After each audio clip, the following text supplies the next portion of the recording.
Hey guys, welcome back to today's video. Today is Monday, September 27th, 2021, and today we're going to be talking about the state of California and their new key piece of legislation that makes it permanent and in full effect that voters across the state will receive a ballot in the mail rather than have to vote in person. Now, this headline is a little bit difficult to understand, saying that California to adopt all mail voting. That sort of implies that you can only vote by mail, but what this is actually doing is making sure that every voter who is registered receives a ballot in time for Election Day through the mail. Now, the state of California is doing this as an initiative to boost interaction between the state of California, the government per se, and the voters, to have more people turn out and vote in elections because it is a lot easier now that it is going to be mailed directly to you. And the all-mail voting, actually, California doesn't necessarily start out as one of the few states to do it, but is one of 8, I believe, across the nation that have ultimately decided that all-mail voting is something that they want to go with. Now, as you can see, these are primarily in Democratic states: Washington, Oregon, Nevada, California, Colorado, and Vermont, and Hawaii. So these states so far, the 7 that I just mentioned, or sorry, let me see here, the 6 that I just mentioned, those are Democratic states that have very large Democratic majorities. The state of Hawaii only has 1 Republican representative, or in the state Senate. A number of these states are very solid for the Democratic Party. Nevada and Colorado, not so solid, but still, Democrats control the state legislatures there. So looking at that, understanding that when you go into the all mail-in voting idea, essentially these states trust voters enough to say that they should receive a ballot because they are registered to vote. Now, Oregon is actually one of the few states that has been doing it for quite some time now. In fact, the majority of their voters vote by mail in almost all of their elections, and that's why Oregon was used as an example of what states could do in the 2020 presidential election. But now that we are seeing every single voter receiving a ballot in some of these states, including California, which is the most populous by far out of the ones that have already taken such a step forward with this mail-in ballot system, it is a very big news piece because California could lead the way not only for other Democratic states but for states around the nation, because this will increase voter turnout. When you take a look at the voter turnout raw vote difference between 2016 and 2020, you saw super significant upticks in overall amounts of votes, regardless of the state. Some states were lower than others. I think one of the fewer states was maybe the state of Louisiana with a 5.9% raw vote increase, Wyoming with 8%, North Dakota with a difference of 5%, but then some other states that actually, I would say, arguably shifted towards the left, or maybe not, maybe narrowly shifted or stayed in their place within a percentage point or two. But point is that the shift in overall turnout happened in a lot of these states primarily because, yes, the stakes were high in the election, but also because of mail-in voting. When people can vote from the comfort of their home, they are more inclined to vote. And while voting by mail is not new, it is something that I do consider to be, I would say, makes it more accessible. And also, if it is standardized to a point where every voter is receiving a ballot in the mail and you don't need a quote-unquote legitimate reason as defined variously across different states, that makes it so people can easily vote by mail without having to, number one, lie, having to say that they have some type of disability, whatever it is. If people simply can't vote in person, they should still be allowed to vote, even if they cannot vote in person. But like I was saying, this mail-in ballot initiative has proven to increase turnout across a number of states in the 2020 election when voting by mail and increased ballot drop-off boxes and everything was improved because of the pandemic. You saw major upticks in the raw vote share. For instance, in the state of California, a 23.4% uptick in raw votes relative to 2016. Texas, a Republican state, a 26% increase. Georgia, a 22% increase. Arizona, a 32% increase. Many of these states ultimately improved and consequently, in many states, shifted towards the left. Of course, there are some exceptions. For instance, you have a state such as Florida, which actually shifted towards the right. But Republicans tend to win in Florida. That's not necessarily new news to us, just understanding that. But looking around the nation, in a lot of states that previously did not have and still do not have all-mail voting, voting turnout increased. Of course, the election was high stakes. A lot was on the line, and it was more than just the increase and the improvement of the mail-in voting system. But that certainly was a major aspect of it. And now that California, with Governor Gavin Newsom signing this as he deems to be a landmark election legislation,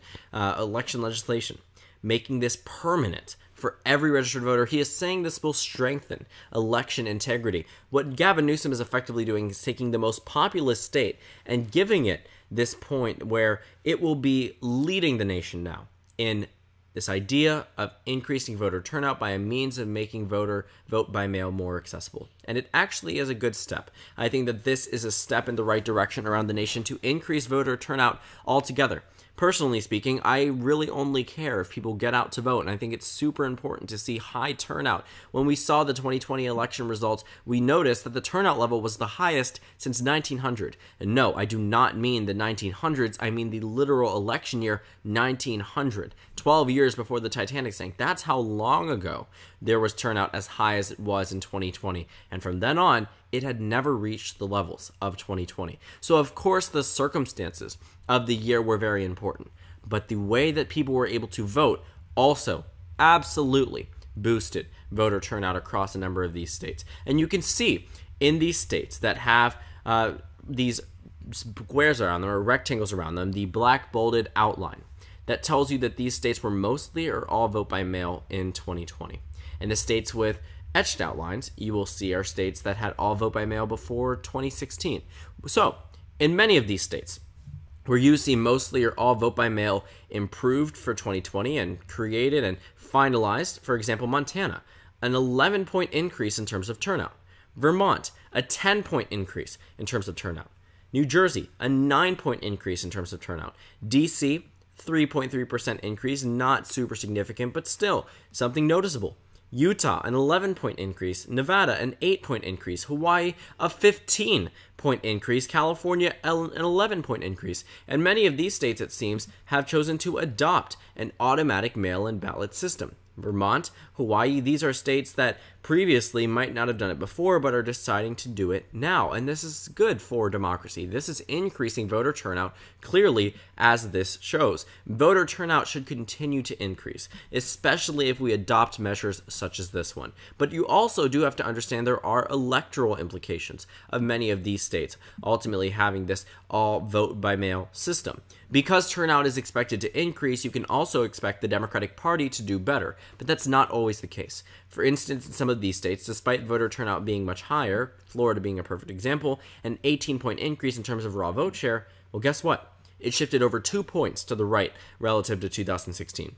Even California, a state where we saw this, we saw a 1-point increase for the GOP in terms of overall support. Utah, another state, that was a 2-point increase for the GOP. Hawaii, a 3-point increase. The largest increase for the GOP from 2016 versus 2020 was in the state of Hawaii. And this can actually largely be attributed due to the fact that mail-in ballots were sent out. So while turnout is the general rule of thumb, the turnout level increasing means the Democratic Party's vote share will also increase, does not always hold up. In most cases it does, as you can see with this blue wave across the map. But there are a few exceptions.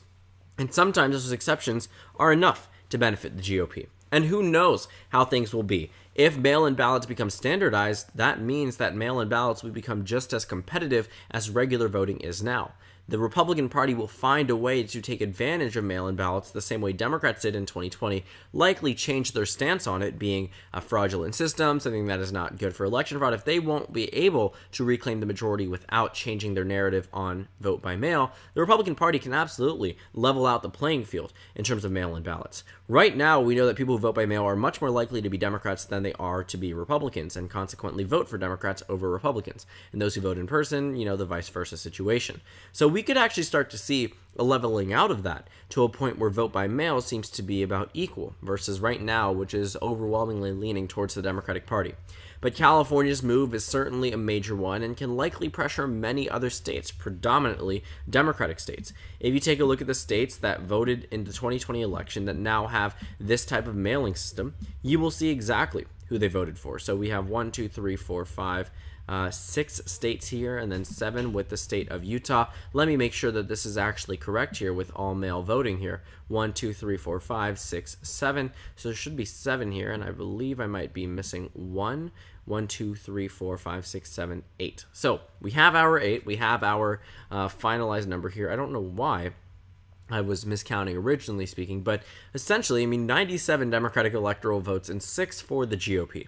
And I think that if Democrats can get it up and running in a state such as Colorado and Nevada and California, Oregon, Washington, Hawaii, Vermont, and Republicans can get it up in a state such as Utah, there's nothing really stopping Democrats from expanding outwards into states such as Illinois, or into New Mexico, or into Maryland, Delaware, New Jersey. I could honestly see New York picking this up, Massachusetts, Connecticut, Rhode Island. And what that will do is ultimately benefit the Democratic Party in the long run by giving them an opportunity in order to push for this type of change, give them an opportunity in terms of getting more young people out to vote, and instead of out to vote, but just filling out a ballot and sending it back over the mail.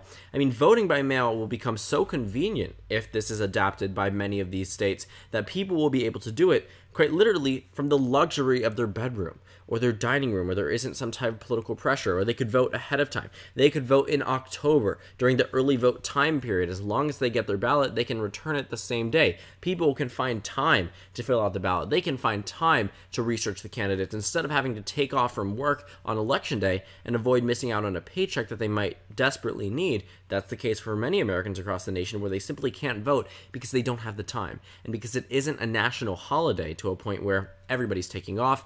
People will have to go on their lunch break. And when you see long lines, for instance, in the state of Georgia, I think this is a perfect example. I want you to ask yourself, the people who tend to vote at the highest rate are older people, are white voters, and they are richer voters. These are the people with time. These are the people with in a sense, the privilege to have enough time to vote in these lines and wait for long periods of time. In Fulton County, for instance, you took a look at the Georgia laws that recently now are going to limit the amount of voting, early voting, cutting it down. It's going to make it more difficult, in a sense, to vote by mail, because you will now need multiple forms of identification, not just in Georgia, though this is happening around the nation. Just many things that are making it more difficult in general for some of the more common practices from the 2020 election that will be no longer implemented in 2022.